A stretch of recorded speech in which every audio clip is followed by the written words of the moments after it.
Welcome to another episode of Trouble to Transformation. My guest today is Jason Sobkowicz. Jason is a devout husband and father, lives on an 80-acre farm in remote wild of northwestern Ontario, where him and his wife Claire and their 3 children are living a life of natural and holistic approaches. Jason is the man behind Talking to Horses, where you'll get a daily dose of inspiration and thought-provoking content.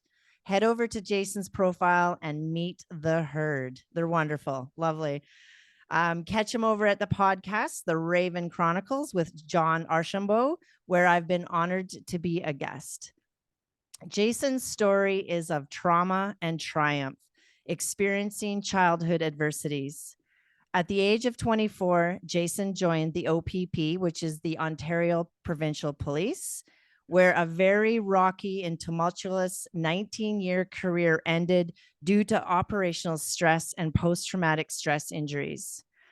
Through many modalities of healing and opening up to the spirituality realm, Jason was able to overcome addiction, weight gain, loss of desire, and any enjoyment to life, and even wishing for death. That one was hard to read. I got a little teary on that one. It's no surprise. What's that? Sorry? It's hard to remember. Yeah, for sure. And we'll dig into that for sure. Sure. Yeah.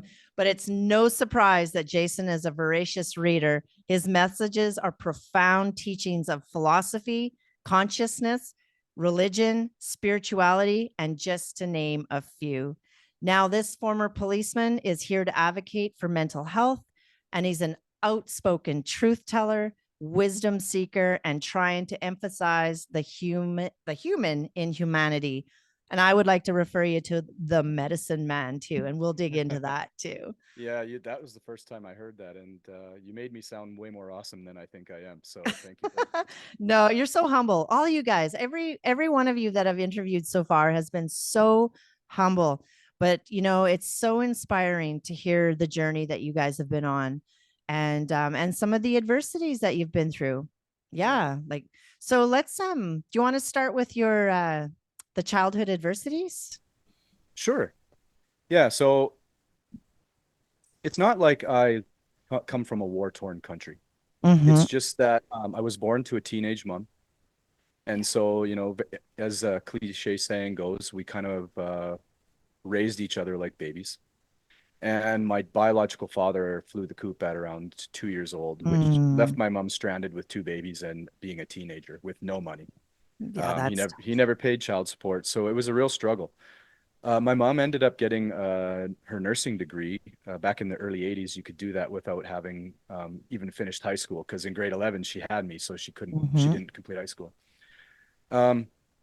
Somewhere around the age of 5 to around the age of 8, we were being babysat by a retired couple who ended up sexually molesting my sister and I.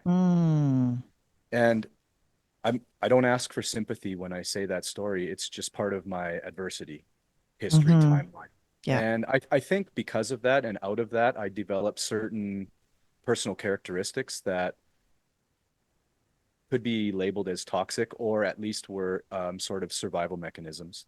Right. And thankfully, I don't have memory of the abuse. What I remember from that is the investigation and trying to draw pictures and being interviewed by the police and Child and Family Services.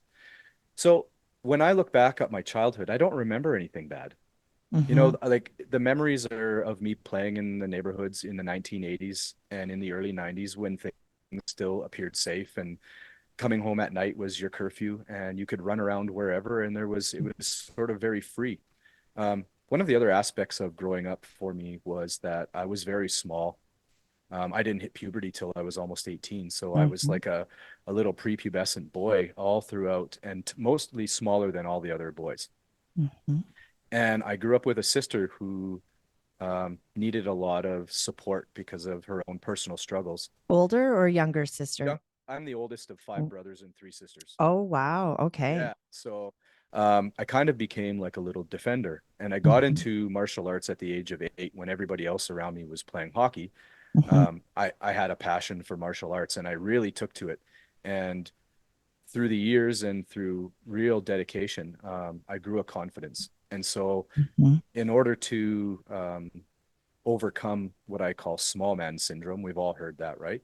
Right. The confidence of martial arts gave me that. And I ended up, fighting here and there, defending my sister's honor because she was being bullied by some boys, and Mhm. um, that ultimately led to me sort of developing traits that I had to later in life curtail because they ended Mhm. up being arrogant and immature and wayward, and they served their purpose for a long time. But it wasn't Mhm. until more recently that I realized that I needed to sort of turn the dial down on these things Mhm.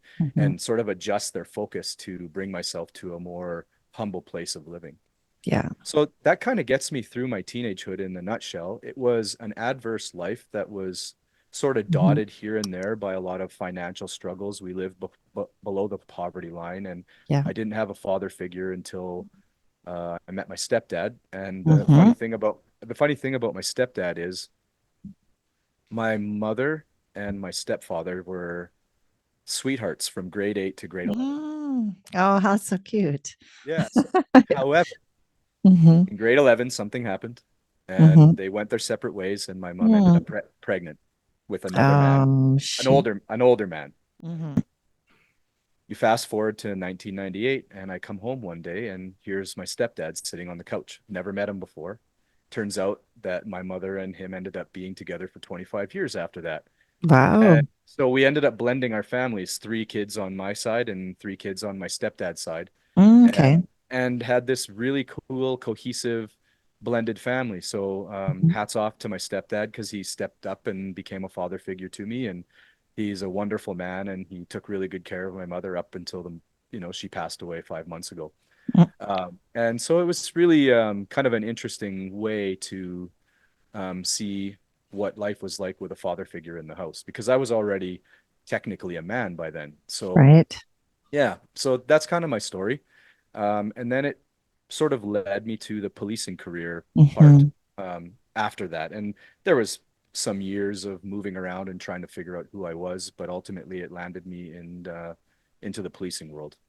Yeah, because sometimes when we look at childhood adversities, it can go either way. Yeah, And Seb and I talked about this too, like what breeds a criminal? Like why is it that one kid can go through that adversity and turn out to be, somebody who breaks the law, gets in all kinds of trouble, and then you kind of went the other way where you did something really good with your life, got into martial arts. There was obviously some discipline there. big time. Yeah. Yeah. I think I can probably, yeah, I've talked to Seb about that because Mhm. we share a bit of a similar upbringing story. Oh, did you get bullied too? Like, were you bullied as well? Oh yeah. Now, the funny thing about being bullied when Mhm. you're a decorated martial artist is you accept the bullying because of the discipline that you learn, That's exactly it. Yes. right? And I I was very confident that if I needed to, there wasn't Mhm. anybody in my little neighborhood town, in my small town, there wasn't Mhm. anybody about my age I was really concerned with. So Right. the bullying was primarily verbal. It wasn't a whole lot of actual, like there was no big beat downs. Mhm. There was some pushing in the hallways at school and, getting shouldered and people knocking the books out of my hands. But the discipline you speak of, that taught me just to let it all go. There was no need Yes. to. Yes. If it wasn't really serious, there was no need to act or react. So Mhm. um, I can take that as a win for me because I've been able to mostly carry that through my life. Yeah. Um, so martial arts has sort of been a godsend for me. And Would you put your kids into martial arts, or are they in martial arts? so we had my oldest boy in judo, Mhm. and him Mhm. and I were in judo together. That was a new modality for me. I had done Mhm. many other types of martial art through mixed martial arts. Mhm. Um, I ended up with a catastrophic knee injury and Mm. I Mhm. had to have a couple of surgeries on my left knee. And then my boy, being young, didn't want to participate without dad there. Oh, I see. Yeah. Now you fast forward 5 years later, almost 5 years later, and almost all of the martial arts clubs in around this area are closed down. Oh no. Yeah. So, I Mm. just rely on my 28 years of training, and I am starting to teach my kids here and there, Yeah. little bits of it. And we'll eventually, hopefully, as a family, I can kind of Yeah. show them certain things about it. Yeah. Well, they have a good role model, right? They have somebody to look up to. So yeah, that makes my heart happy too, because if I had my own way, I would say all kids should take some sort of martial arts. 100%. Yeah. There is so much to learn in Mm-hmm. martial arts, mostly because it is an independent art. Mm-hmm. And so you learn that you have to rely on yourself and that your skill level is dependent on how hard you work. And even though you Yes. may not rise to the top, Mm-hmm. you will flounder if you don't try. Yeah. And so that's kind of missing in education systems now. For sure. And even from a woman's point of view too, like I think that young girls, teenagers, whatever, like even for myself, it's really good to know some self-defense. Absolutely. Yeah. Like, it does give you that confidence to go out into the world and be like, you know what, I think I can handle this. Bring it. It would, if imagine if every child was learning martial arts, it would kind of level off the bullying field. It totally would. It would Yes. really start to isolate those that thought they could be bullies when Mm-hmm. everybody was, within a smaller spectrum of being able to be confident and disciplined. Mm-hmm. You'd very soon chop off all of the dead wood on either Yeah. side of this spectrum of discipline, and the Mm-hmm. bullies would just be ousted, or they would have to integrate like everybody else. Exactly. Yeah, Yeah. exactly.